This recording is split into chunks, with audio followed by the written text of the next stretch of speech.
Sorry, yeah. If they're not allowed to mention shows, we're not allowed to mention shows. Absolutely. Oh dear. Hello everyone and welcome to the Hash Rugby Chat. I'm Paul, the guy behind DrivingMaul, and joining me this evening is Ashwin. How are you doing, sir? I'm doing okay. Okay, not bad. Not School bad at all. holidays. School holidays. Yay, fun with the kids. It is school holidays, and look, you're wearing a little polo shirt and stuff. You're all nicely dressed up. That's nice. Thank you. Oh no, actually, it's actually just a sort of a merino hoodie picked up for $20 at Farmers. Go figure. Oh, there was me thinking you made an effort. I always make an effort for our show. Oh, good. I don't know. I got a little bit of an echo, but hopefully that'll disappear. Yeah, different setup here tonight. I'm not in my normal location, so hence the headphones and stuff. Hopefully the live chat is working this evening, and yes, it is. So good evening, Christian and Christopher. Thanks for joining us. And we're going to be basically reviewing the Rugby Championship, I think, plus any other topics that kind of spring to mind during the show. So do throw those in the live chat if you want to do those. But let's run through what I thought we'd do is just kind of rate each of the teams in the Rugby Championship and how we thought they did. Obviously, we'll be diving in depth tomorrow night with the All Blacks edition, so we won't go too into depth for the All Blacks. But overall, Ashwin, how would you what grade would you give the All Blacks? Do you think? The All Blacks. That's a difficult question, really. I suppose because we set such high expectations, but without dissecting it right from the get-go, I'll sort of, I suppose, a B plus. A B plus. Wow. I mean, they've I guess, yeah, they won the competition, but they did let in a try. They did not let in a try. They did lose one game. They did let in a try. You're right. They did let in a try or two. Yeah. One or two. Yeah, one or two too many. So yeah, so you reckon a B plus? Okay. And it's one of the things you said before the show was that we'll go forwards, backs, and attack and defense. So on the forward side of things, some key injuries, and Frizzell has sort of emerged as a definite option. Good depth developed, but obviously disappointed with Sam Cane's neck injury. Absolutely. I mean, in saying that, I mean, you look at Frizzell, you just mentioned. That's one name. Let's just sort of like talk about him. It's obviously he had that barnstorming game against Argentina, and us bandwagoners sort of said, "Oh, get him in the team, get him in the team." But I think we found out why Steve and Co know what they're doing, because I felt that on Saturday's game, this weekend's game, he really he was found out a bit. He didn't have that physical presence that a number six that we've come accustomed to from a number six. He really had no effect on the game, so I wasn't too surprised when he was actually pulled from the field. Oh, it was an interesting one having pulled from the field, because obviously that then brought on 3 locks. Yes. Which I guess, yeah, if you're looking for big and physicality, that's obviously kind of key. But so yeah, I see what you're saying. He's definitely got the potential, and it's a matter of can he bring it out once teams have got some tape on him, or is he too one-dimensional that basically he has been found out and that's the end of his career already? Or is it a horses for courses? Because at the end of the day, we know that a South African team is going to get physical up front to lay the platform. That's the way that they operate, you know. So is it a case that he's just not the right type of player to play against the South African team? You play against an Argentinian team, you play against an Australian team, and you'll be able to, you know, he'll do very well. It's just a case of against someone that's really forward dominated, where you have to sort of like fight fire with fire. He really just didn't seem to have any impact whatsoever. And the name you mentioned in terms of, well, you didn't mention, but we ended up with 3 locks off the bench, and I'm stoked with the performances that Paddy's putting in off the bench. You know, he starts putting in some more performances like that, and you know, I don't know if he'll displace Scott Barrett, but he'll definitely keep him honest to say, hey, you slip up, and I'm there to fill your role on the bench. Yeah, absolutely. It's definitely getting himself Rugby World Cup flight ticket, isn't he? To Japan. So he's done well. So yeah, some extra depth in there for the forwards. and which is good to see, especially on the props as well. Come through as an old guy, getting his first couple of caps, which was also nice to see. It's not just the young guns who come through, which was good.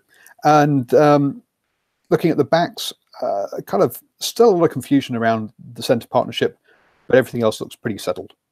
I actually felt that they sort of showed their hand, like where they want to go going forward, and before the game with the team selection of Good Hugh and Sonny Bill. I just think obviously it was unfortunate that for them that obviously a last minute injury or illness to Jack Goodhue meant that they'd bring Ryan Crotty back in, who had a fantastic game, but I think they're really we're probably going to see Goodhue Sonny Bill combination rolled out in the Northern Hemisphere tours, which I'm looking forward to. I actually think that those two will work quite well together. You know, they can't concentrate on Sonny Bill thinking, oh yeah, if we mark up on Hill, shut down his offload game, you know, it will be all good, because Jack Goodhue makes line breaks. True, but I think so can Crotty as well, more from 12 than from 13, to be fair. I think that's part of it, is actually finding a natural 13.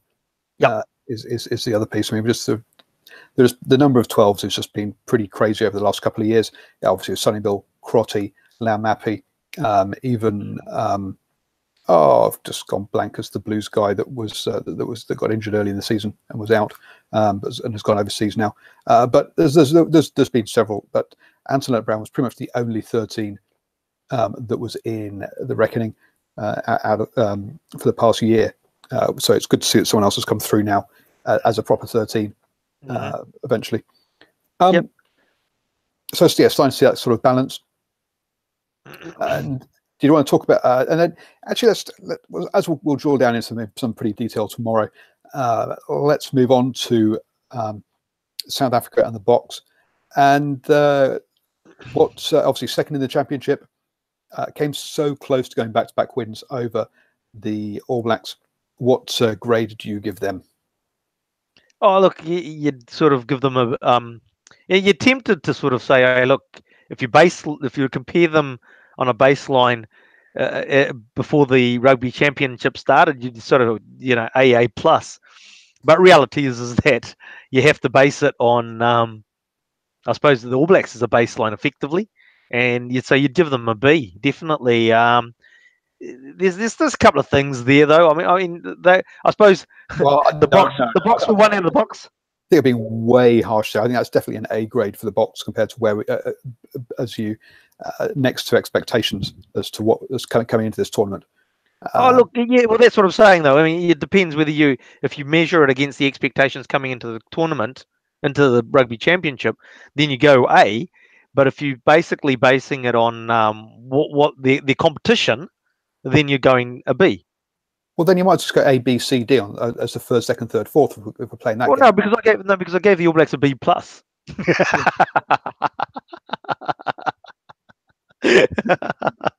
So no. B plus B minus. Rankings versus expectation.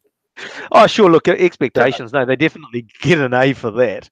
The only question mark you'll have over that is obviously, is it performance that they pull out of their top draw against the All Blacks, or will they duplicate that or replicate it against other nations? Because in the Rugby Championship, they didn't.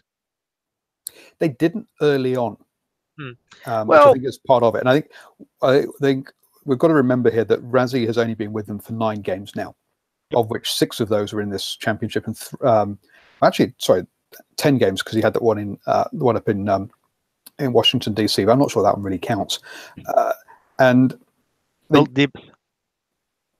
the big thing for me was that they by the end of the Rugby Championship, you could actually see what kind of side, and you kind of knew what kind of side you're going to get from him, from who he's going to select.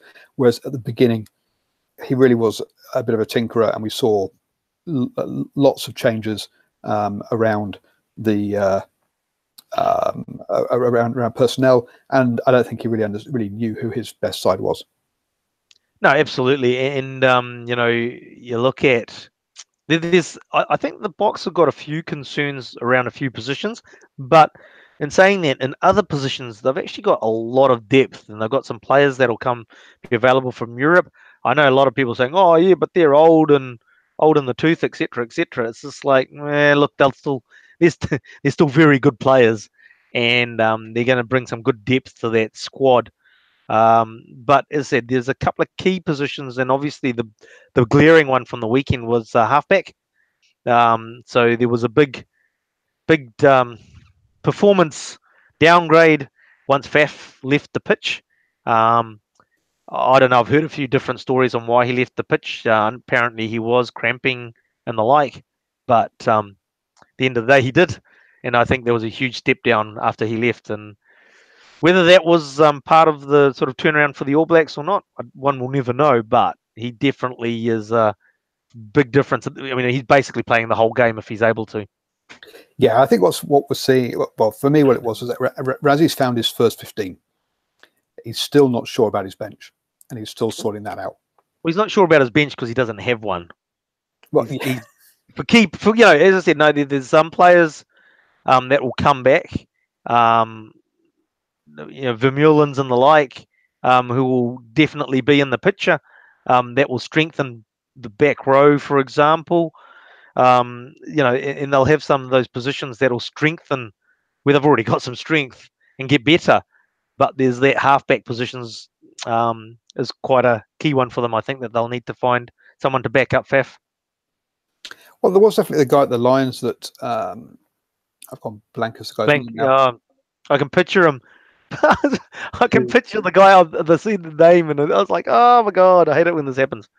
So I think there are some options there, but I think it's going to be a matter of them, figuring out those players and getting them some sort of game time before the Rugby World Cup.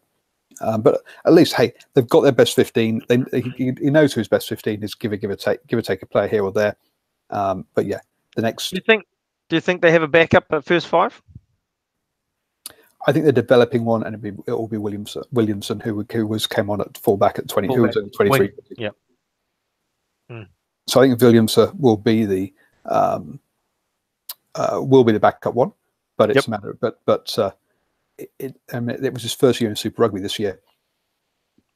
So yeah, let's give him a. Too early for him for World Cup though. I mean, like, you're going to be a little bit inexperienced at World Cup level. Comes on in the final. Yes, cool. But you can't magic time from nowhere. No, you've got to work with what you got. Yeah, you've got to work with what you got.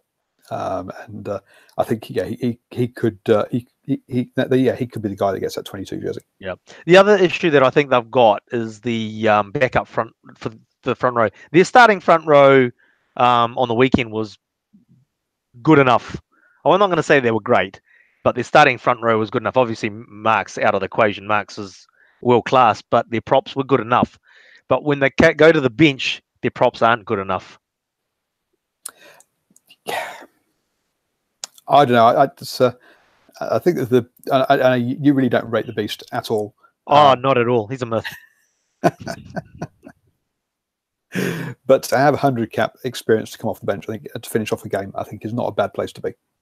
Yeah, I'm gobsmacked that he's managed to get to 100. I suppose it's because he can't get in, put his autograph on a contract from up north.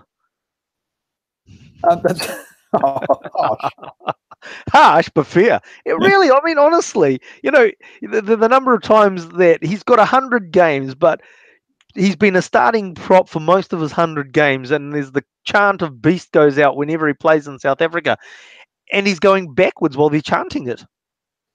He is fine. Well, no, in the loose, he's okay. So I thought, absolutely. But what's the primary job of a front row? Well, it's changed over the years. It's now running around loose. I can't believe an ex-hooker is saying that. He's got to man up in the scrums, and he's got to be. If you don't, as a front rower, if you don't deliver on the scrums, I mean, I'll give you a good example. Offa, who's now starting to really become a good quality All Black. I remember upsetting our friend Paul with Blue Supporters for Life when I made a comment on offers good around the field, but he can't scrummage. And he came back to me and said, "Would you like to say that to his face?" And I said, "Yeah, sure." But no, look, he stepped up as scrummaging well. But he was a young prop when when he was struggling at prop in the propping role. But now he's still young. Beast isn't young. And your primary role as a prop is to shore up the scrum, and that's where you get that whole in the match the mana, for want of a term, that sort of then rolls into the round the field game as well. So it's like if you can't do anything in the scrum, it's just like the opposition's not scared of you running into them with the ball in hand. So AK disagrees with you. He says Beats is a great scrummager. I totally disagree with Arshwin on this, and I'm going to have to. I'm not going to. I don't think he's as bad as you're making him out to be. He has worked over props in the past. Now, does he do it consistently every game? No, he doesn't. But there's definitely a certain propping style that he's good against. But I can't tell you who has what sort of style. I remember just sitting next to Alex Corbusiero and him having a quick sort of chat about propping, about sort of people he'd scrummed against and certain players he'd found very difficult because of how they pushed, as opposed to necessarily were they stronger or did they have particularly great technique? They had a different technique that he struggled against, and there was or that he found more difficult to scrum against than others. And I think that's where it comes down to. And to be fair, I suppose a lot of mine is based on when they played the All Blacks, because that's when I'm watching the game, watching him play Super Rugby as well. So against New Zealand teams. And if you're right, and then if it's a style thing, and obviously there's a certain style that most New Zealand scrums will implement, and that could be the what he has the issue, or it finds more difficult. Yep. Defensively, obviously, it was interesting to hear the commentators on the weekend say that the defensive coach reckoned it would take 8 games for them to get used to the defensive patterns, and 9 games in, and yes, their last couple of games, they've clearly got their hands on it, or got their head around it now. On the attacking side of things, I mean, Dante, I'm going to just butchered his name, haven't I? Yep. That's right. We're used to you butchering names. It's okay. I need to become a what do you call it? Wanganui supporter. If anyone knows the Wanganui mascot, it's a butcher's boy with a yes. That's right. So there we go. Yeah, so they have got some dangerous options and getting some tries from that, but clearly they do need to up their scoring a bit as well. So I think there's still work to do definitely on attack, but defense is the easier thing to sort out, and they've got that sorted out. They've definitely got that capability in the backline, though, haven't they? Though I mean, it's building, and I suppose it's just time in the jersey. Good cliche there. Time in the jersey. Get to know each other and the like, and they'll get stronger definitely in the backs. And so if the forwards keep laying the platform that they did on the weekend, then they're going to be a very dangerous side. It does come down to the fact is that, as I go back to, are they pulling out their top door game for the All Blacks? Can they mentally do that for every game that they need to play the top teams? We'll find out in the autumn internationals. We will. Talking about combinations, though, Delende and Jesse Creel were basically the combination for the last Rugby World Cup, which I think just shows you how they've had a couple of lost years where they've just gone in the wrong direction, where they could have they could have improved and could have been where they are now. That combination. Yep. And I suppose with Pollard's situation, he's obviously missed a lot of rugby through injury. There were doubts, and I think we probably discussed it too, is that when he first came back from his big injury layoffs, he really didn't look like the player before the injuries, but his game's starting to ramp up as well, all in the right direction. I think the game against the All Blacks, both of them, is sort of taken away any questions around who was Yankees or Pollard as the first 5. I think that's well and truly been answered. So and he looked he's looking more and more polished in that role. Absolutely. Now moving on then, third place in the championship for the Wallabies. What grade would you give them? Well, if we're doing it on it's a hard one, isn't it? Because you just said we were doing it on what the expectation was coming into Rugby Championship. And Well, so I'm wondering whether I give them a C or a D. I really don't know. I don't know. I mean, like, I'll be honest with you. I suppose you're so disappointed in the performances they put on the field. You'd give them a D, but then you know that Australian rugby is not in a good position anyway. it's not. But it's the first time what's they've there? ever lost at home to Argentina. No, not is it the first time? They've lost at home to Argentina. Okay, all right. So the previous losses are away. So yeah, the previous losses have been away. They very easily could have lost the game against South Africa at home. They should have done probably, and they could easily have lost away against Argentina. When you just look at their first half performance was abysmal. So yeah, I'm going to have to go with D here. It really has been a very poor.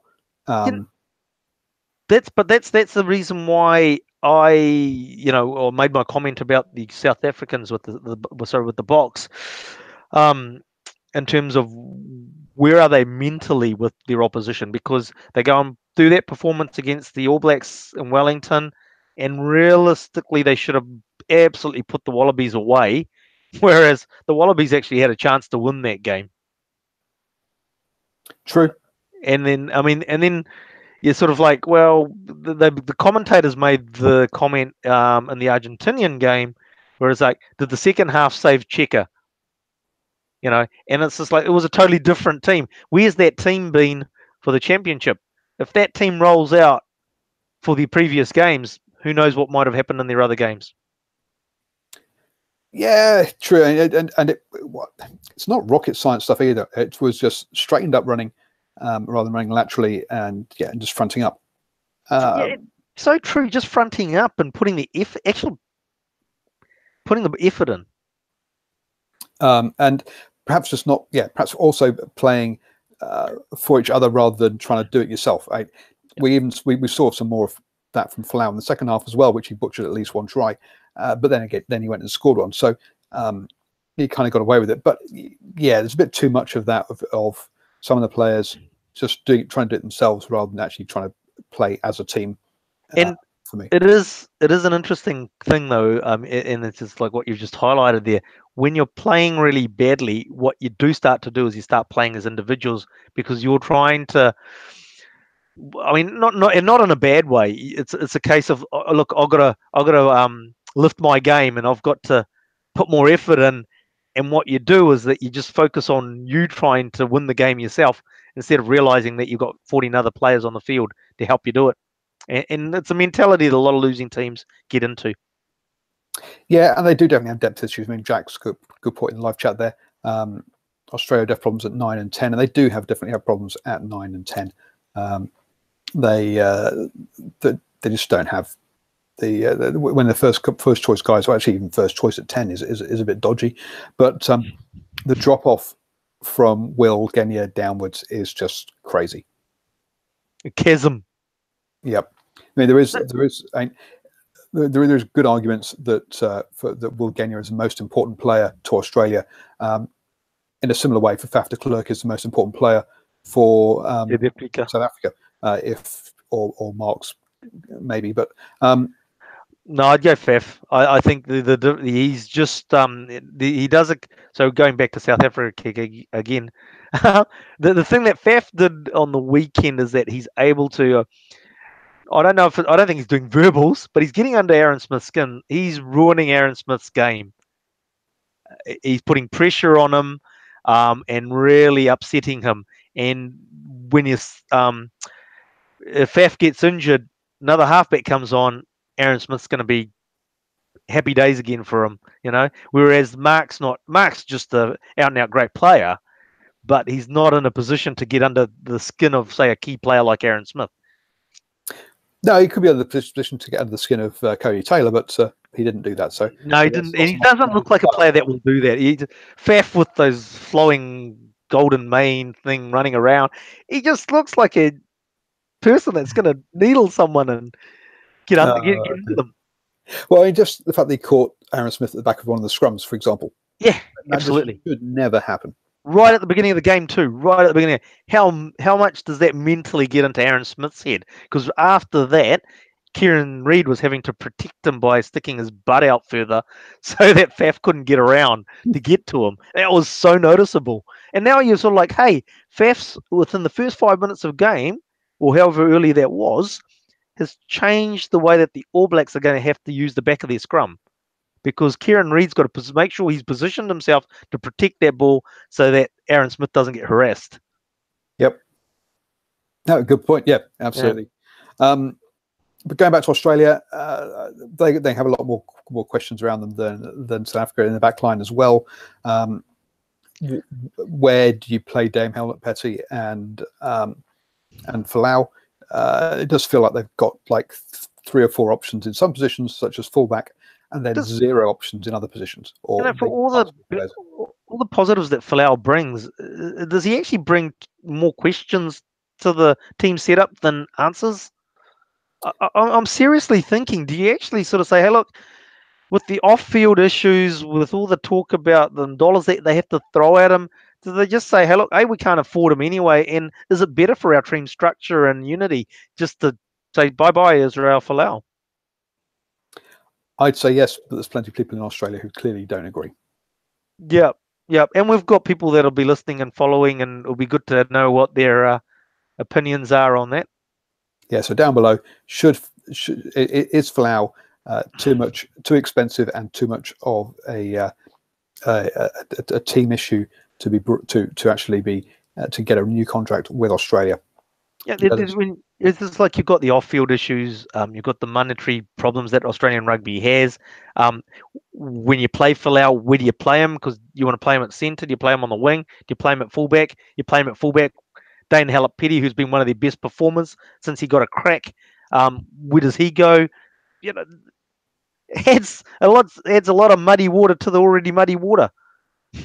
It does, but it's something that we've had with Wallabies for a while now. I mean, before that, it was you had obviously the three Migos in with Quade Cooper, Curtly Beale, and James O'Connor. And the question is, where do you play those guys? Obviously, Quade Cooper can only play 10, but the other two, and they can again, both of them can play 10. Both of them can play fullback. Where do you put them to try and fit them in? Because they're good. They've got good natural skill sets. So it's not something that's been. It's not like this is a new problem for Australia. It's been a problem for Australia for past 8 years, something like that.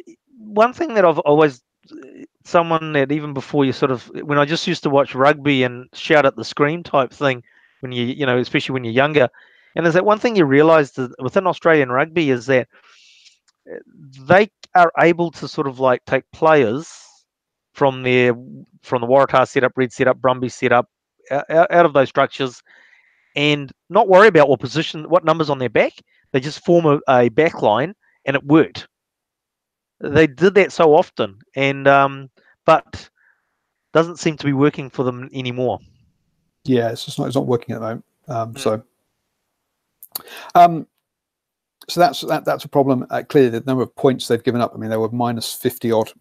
I think it was looking at the table points difference. Minus 52. So they're actually worse than Argentina, who had minus 47, even though they finished above them. So you got to. Yep. I was just going to say, just there. I suppose the other thing is that we focus a lot with the backs on the Aussies, but at the end of the day, the backs aren't going to do much if the forwards aren't laying the platform. Absolutely, yeah, that's very true. And again, what locking combination do they want to have? I think that's their biggest problem, is their locking combination, and whether the options that they've actually got are actually good enough anyway. And then also a question then after that is, what combination do you use in your loosies, Can you really play Hooper and Pocock? And because of the lack of the line-out options, at least they seem to have got a front three that can actually scrummage, which is good. But yeah, this is interesting. How good could they be if they had a decent second row in behind them? Yep. Because not that actually I did play in the second row, but when you're weight restricted, it's a little bit different. But the conversation that I had is it's actually a lot of the power in the front row comes from the tight head lock that actually delivers, and whether the scrum's steady or not, there's a lot of power comes from that second row. So you actually want a really good scrummaging lock in behind the props. Yeah, and that's something that's been I've heard countless times. There was particularly an Irish prop who was great for Leinster, and then suddenly struggled when he hit at international level sometimes, and it basically all came down to, or one of the things you could put your finger at was the All Black lock that he had behind him when he was playing at Leinster, which he didn't have. Brad Thorne. And that was one of the within the All Blacks camp when Brad Thorne was playing, was that they rated his scrummaging ability and the power that he brought to the All Black scrum. So obviously, we've got two great props, loose head, tight head, but it's the power that Brad Thorne brought into the second row that made the All Black scrum so lethal. Yep. So problems for the Aussies up front and at the back as well, heading into the November tests, and obviously the Rugby World Cup next year. So D for Australia there. So D for Australia. Checkers obviously I'm guessing will make it to the Autumn Internationals tour. Is it a case of, if depending on how well or disastrously that goes, he sort of gets a pink slip on his desk on Monday morning, or do you think it's just too late and they have to lie in the bed that's been made and stick with Checker through the World Cup? I quite liked some of the opinion that's coming out that basically he should keep his job if he's willing to sack his assistants, because he turned that team around at half time, where he managed to sort things out. But it's his assistants who are doing the forwards and the backs and the defense and attack on the training paddock most of the time. He's kind of doing selection and overseeing things. If he's not willing to cut his assistants and realize he's got the wrong coaching team, then he has to go. If he's willing to change up his assistants, then should keep him in charge. But like Bernie's one of the greatest first fives ever. Yes, absolutely. But doesn't make him a good coach necessarily. So Christian's thoughts of Stephen Larkham to replace him. Thoughts are God no.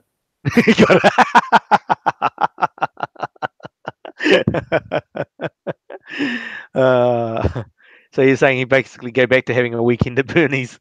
How did Larkham get this player? Fine, great player, but another wonderful player that we both know and we don't rate as a coach is JK. Yep. Again, arguably one of the best. Well, not arguably, one of the best wingers that the All Blacks have ever had. Yep. Sir John Kerwin, and a wonderful guy for the work he's done around depression and mental health. Yep. When it comes to being a coach, though, I can't remember any international coach and club coach. Congratulations, got quite a good CV as to some of the teams he managed to get in charge of, but I don't think any of them he actually delivered with anybody. Yep. Look, I think one of the things he's and you can tell from his depression work, he's actually quite a motivational speaker, and obviously that gets you somewhere, but at the end of the day, there's nuts and bolts that need to be managed through as well. Yep. So, the example that I gave, sorry, yep. So for me, Larkin did nothing with the Brumbies I don't understand how you can consider him to be a decent international coach. Yeah, how long has he actually been involved with coaching the Brumbies? He did 3 seasons. He's not there anymore, though, I think. He's not there anymore. Okay. Oh, because he's doing with the. Okay, yeah. So yeah. 3 seasons as head coach. Before that, he was assistant coach. And there was I think he was assistant coach for Jake White initially. Then him and Laurie Fisher were co-head coaches for a while. And Laurie Fisher showed that he's a good, by going off to Gloucester and not having a great time there as head coach, that he's technically, Laurie Fisher's a very good assistant coach. He's not a great head coach. And to be fair, he's actually said that himself before when the Brumbies were doing well, and they were talking about him becoming head coach. It's just like, I'm pretty sure I'm reading or hearing comments around the roads that no, I'm a assistant coach. So yeah, and yeah, I don't see what Larkham's done to suggest. So basically, what we've just sort of says is that Laurie has to replace Bernie in the coaching role, because then he will be assistant. But no, I think Laurie's replacing the other guy, Gray. Nathan Gray, because Nathan Gray again is there's no history. He's basically finished playing and ended up being an international coach with a short time at the Waratahs. Yeah, who have done so well with him as defence coach. Absolutely. So,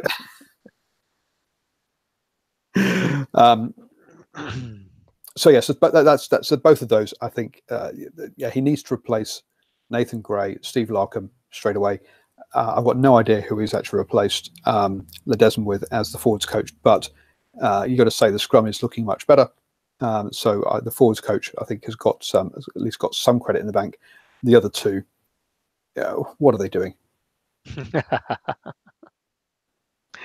Yes.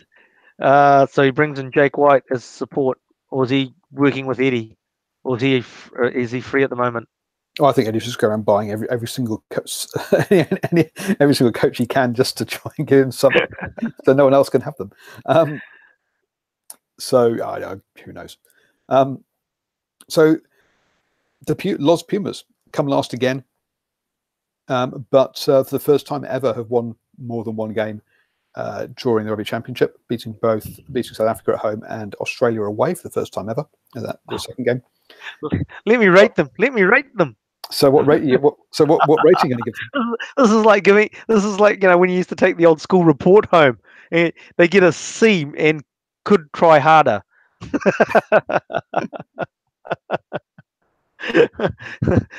Needs to listen more. Oh, what? They were so close to getting a B, weren't they? Close to getting a B. So close to getting it. So we'll give them a C plus. We'll give them a C plus because you can't give them a B. Not after capitulating such a lead against Australia. Look, and the other thing is that capitulating against Australia, but geez, they go into this competition. They've got the horsepower now. I feel, it's just a mental game with them. We've broken records when it comes to the Pumas. It's the top 2 inches. All right, was it you? I think you might have said that basically somebody was watching the game with some Argentinians, and at halftime they turned to them and said, "Oh, so it looks pretty good for them." And the Argentinian fan said, "No, they'll lose.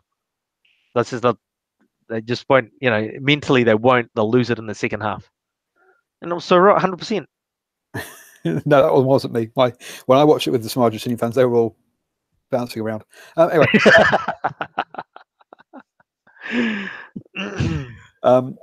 So yeah, so it is that top thing. When they had the old coach in there, it's horrible to say this, but clearly the players deliberately didn't play to get him fired because they disliked him that much. Yep. Which is a horrible position to be in. It shows the amateur nature of the administration in Argentina to have let it got to that stage, that the players hated the head coach that much. Clearly a little bit too much of an old boys club going on. Whereas as soon as Ledesma comes in, the exact same players become superheroes and play well. So clearly, so yeah, there's they were deliberately playing under their ability previously. They might say they were trying their hardest, but clearly that wasn't coming through. So it's but it's great to see that they to see them be competitive with the or put in some good performance against the All Blacks. Clearly, in Argentina, their set piece just fell to pieces, unfortunately, which ruined that game for them. But on tour, they did pretty well. They still have got a problem of touring South Africa for some reason. They can beat South Africa at home, and they beat various Super Rugby sides, South African Super Rugby sides at home, I think. But the Jaguares didn't win a single game in South Africa, and again, the Los Pumas also lost in South Africa as well. So that's got to be their next stage, is to actually win something in South Africa, either at Super Rugby or international level. Yeah, absolutely. There's not much you can really say about it. I mean, go through. I mean, there's only one area that sort of a big question mark hangs over their game, and you've alluded to it, is that they're scrummaging. You take, and it's a weird one, because, as I said, you go back and even the commentators have finally admitted it, is that there used to be the cliche around, oh, Argentinians will be strong up front, and we've commented for a long time now. I don't know how long we've been doing this, but it's just like, Argentinians are crap up front as in terms of scrummaging. So yeah, the commentators on TV have finally come to their realization. They've obviously been listening to some DrivingMaul podcasts.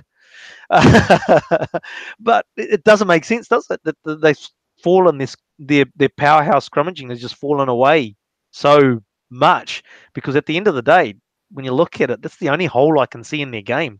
Well, two holes: their scrummaging and their top 2 inches.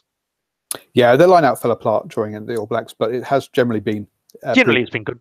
I think they had the top line out stealer in Super Rugby, for example. So yeah, it hasn't always fallen, but yeah, you say consistently the problems are that top are the scrum and the top 2 inches, where for certain games they get up. They're still an emotionally driven team, which means they're always going to have blow a bit hot and cold. Yep. Unfortunately, absolutely, very French. that Latino flair. Does it come in for French as well? Are they Latino? We generally call it Gaelic. Gaelic, yes, Gaelic. Sorry, my bad. Yeah. Hey, just so I mean, like here, I mean, just while you've been talking, I just sort of Googled flight times from Argentina to South Africa, and it's brought up the flight times from Buenos Aires to Johannesburg, and it's basically 11 hours. Now it's 10 and a half, but it's it'll be 10 and a half. It will be more in one direction and less in the other, with prevailing winds, etc. So you're looking at 11 hours. So that's a significant flight. It's not an insignificant flight when they do travel to the Republic. I agree. And if they hadn't come over and beaten 2 Australian sides and 2 New Zealand sides on tour, and beaten Australia in the Rugby Championship in Australia, then I'd understand that you could say, yeah, they just don't travel well. And so therefore, because they can travel. So then the question mark, not a question mark, but the question that has to be asked is that what is their planning around when their trips to South Africa? Do they sort of think, do they not leave enough time to acclimatise when they're going to South Africa, which they might do when they're coming to Australia and New Zealand? It could be that. There is also the element that it is supposed to be harder to fly to the east than it is to fly to the west. But to just put it down to that one thing seems a bit strange to me. And the other thing that I googled while you were chatting was, and I was double taking and trying to find some other websites that might, but apparently the Australian Fords coach is Simon Raiwalu, which I've probably butchered his last name. I think he's a bit quicker than that. I don't think it takes half a minute to say his name. So that's he took over from Mario Ledesma back in May. Fabulous. Any idea what he did before that? 43-year-old takes up the role once he's completed his club duties with Biarritz. Ah, so it's been in Europe. Okay, interesting. Yes. No, he did come from Europe, but I just didn't know which club it was. So there's the club. Enjoyed successful playing career that included spells with Newport, France's Racing Metro. Probably played with Dan. And also played for Sale Sharks in the Premiership. Mind you, he's 43, so maybe he didn't play with Dan. Yeah, I don't think he played with that.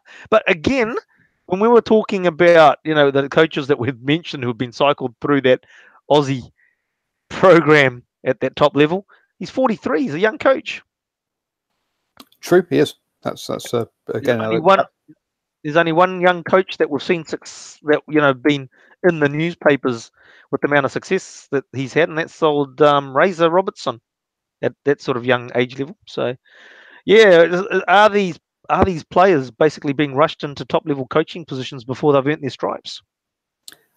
That's probably true. There's definitely an admission that there is a lack of a coaching pathway in Australia. Now, part of that comes down to if you look at the coaching pathway in New Zealand is basically you got your Mitre 10 Cup, where the coaches are for the majority of the provinces anyway are full time. Then you have your Super Rugby where they're full time, and then obviously All Blacks full time as well. Now at the Mitre 10 Cup level, it's over the past about 4 years or 4 or 5 years, it's turned into being full time professional for a while. After Super Rugby came in for a while, basically Super Rugby became semi-amateur, and there were still clubs up until last year where basically the Mitre 10 Cup coaches go off and become rugby development officers, going around schools outside of season time. But I think that's pretty much come to an end for nearly all of them. So, whereas if you look at the NRC, it's only 3 years in now. Most of the head coach or some of the head coaches are basically assistant coaches for the Super Rugby sides. Other coaches have been basically volunteers. Is how it's worked for some of the Sydney NRC teams. Now, I'm not sure if that's changed this year. Now they're down to only two teams in Sydney as opposed to the original 4. But if you look at someone like I've just gone blank. The Reds coach, Brad Thorne. Brad Thorne. There we are. We talked about him earlier. Brad Thorne's coaching CV was assistant coach at the Reds and head coach of Queensland Country. Yep. So you see, he basically had both roles, and so you'll probably find I'm not sure who the Queensland Country coach is, but I'd expect him to be one of the assistant coaches at the Reds, and the same for Brisbane City. Is it someone like Brad that they? I mean, we've just mentioned they've actually got a forwards coach.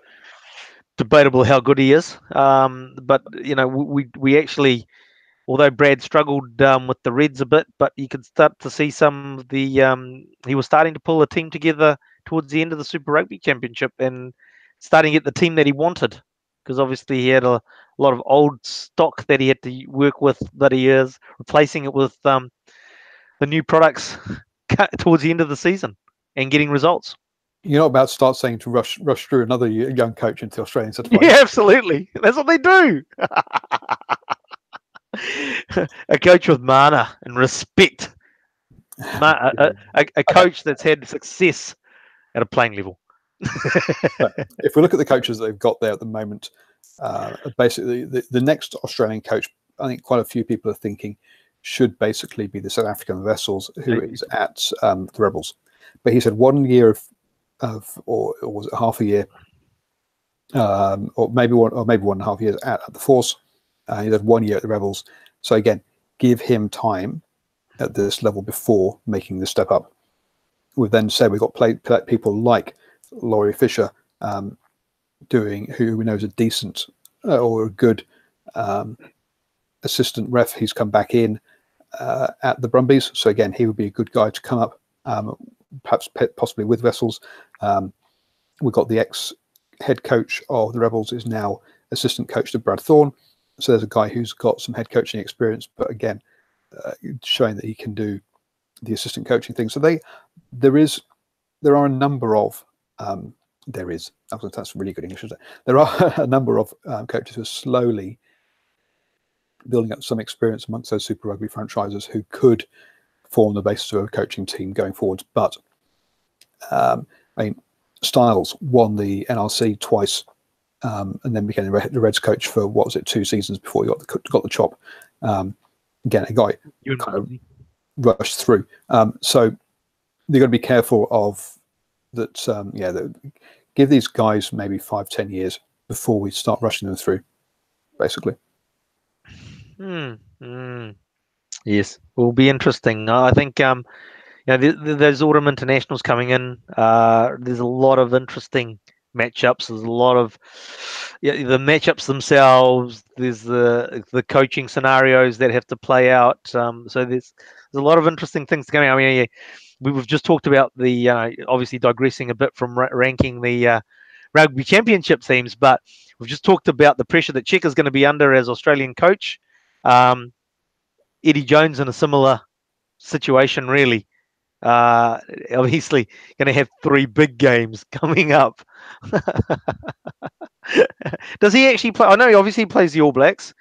Does he play South Africa and Australia, or is it just one of them? You know? Well, for England actually play 4 games in the November internationals. Yeah, but so are they playing all 3 of the big Southern Hemisphere teams? Sorry, Argentina. I think it goes South Africa, New Zealand. He's quickly pulling up the next game. It goes South Africa, New Zealand, Japan. Are they playing? Are they playing South Africa the weekend that the All Blacks play Japan? Obviously, then that's correct. Yes. Yeah. Okay. So the weekend before the weekend before the window officially opens. So this is the weekend when there should be no international rugby at all. We will be having on this New Zealand time away, Japan versus the All Blacks. Then on the Sunday you got Wales versus Scotland, England versus South Africa, Ireland versus Italy in the USA, and the USA versus New Zealand Maori. So 4 full-on Test matches in that. In that week before the Test matches are even supposed to start. That Maori's team, I don't think is going to be as strong, or it's just not going to be strong. If they're looking at 51 players being utilised within the All Blacks environment, then there's not left over for the Maori's selection team. 51. Yeah, so what they're looking at doing is obviously they'll take a 30-odd man squad over to Japan for the DHL Cup against Australia. Then there's going to be a forward troop advance to England while the reinforcements come into play Japan. And so they're going to end up basically with somewhere around the 50-51 mark of players involved in that All Black environment. So they're going to send the forward troop to get ready, which will be the majority of the starting 15, if not the 23, for the game against England. Ouch. So yeah, that New Zealand Maori team is going to be a bit scratching the barrel, isn't it? Yeah. But still, they'll have players like Brad Webber, I'd have thought. Oh, look, absolutely. Yeah. Well, that's the interesting thing, isn't it? Is like, it doesn't mean that you'll probably still be able to put out a pretty decent Maori squad. It might just be the old sort of key positions here and there that might just be scratching the barrel. Yeah, because I thought you'd have so you'll probably take the have Webber and a Terry Black. I think they'll both be available for it. There'll be they won't have as many All Black caps as normal, I think is the difference. But still some fairly useful players in there. I just brought up that autumn international schedule. So as I said, South Africa, New Zealand, Japan, Australia. So that last game, England versus Australia, that could be rugby coach survivor. Whoever wins that game gets to keep their job for the World Cup. The other option is, by the time we get to that one, we have two caretaker coaches. They've both already been fired. after England lose to Japan, and Australia, obviously having lost to New Zealand, go on to lose to who they got to? So lose to Wales and Italy before facing England with a caretaker coach. Actually, so they're not playing Ireland, so that will make their road a little bit easier. Oh, absolutely. Australia got a relatively easy window. Holy crap. Sorry, I mean, like, totally digressing from what we'd started on, but Ireland's schedule's rubbish. Ireland's schedule's rubbish. They're playing Italy at Soldier Field in Chicago. Yes. Then they're playing Argentina, who could turn up, but yeah, then their toughest game is obviously I suppose now what has become now the match of the year in terms of 1 plays 2, Ireland versus New Zealand. And then the following week, their last game was Ireland versus USA. Okay, that's their autumn internationals. Let's just point out here something. Yes, point something out here. Right, the Six Nations, as the name tells you, has got 6 teams in it. Yes. The Rugby Championship, as we all know, has 4 teams in it. Yes. Which basically means the Six Nations gets 2 games against basically the Rugby Championship sides or Tier 1 opposition, and then 1 game against a Tier 2 opposition. So hence England is playing Japan, and Ireland have got the USA. Yep. So it's just by luck this year they get Argentina, as opposed to South Africa and Australia. Right. But then England's playing all 3. So, but their first match is outside the window. That's right. Yep. I'm getting there. I'm slow.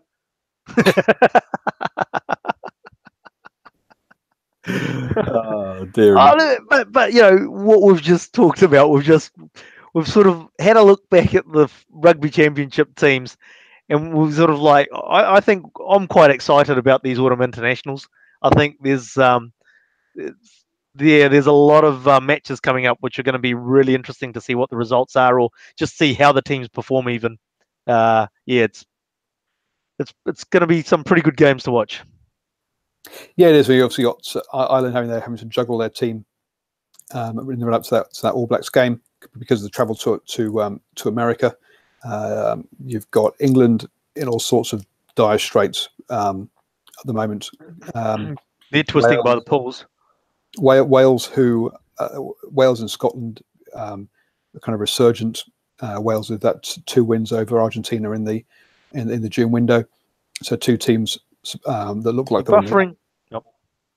France fairly similar as well. They can be a bit up and down, and Italy also with Conor O'Shea a long way behind the other 5, but still moving in the right direction. As we can see, both of their Pro 14 teams doing much better than they used to. And it's still a long way to go. So as you say, some interesting storylines to come out of the November window.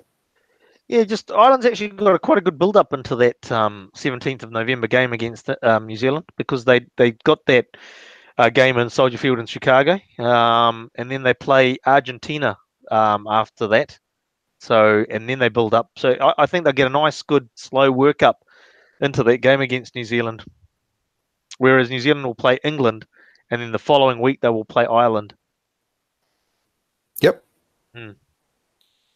So it will be that's as you say, that is the game of the year. Yep. So it wasn't at the start of the year. Just thought I'd throw that in there.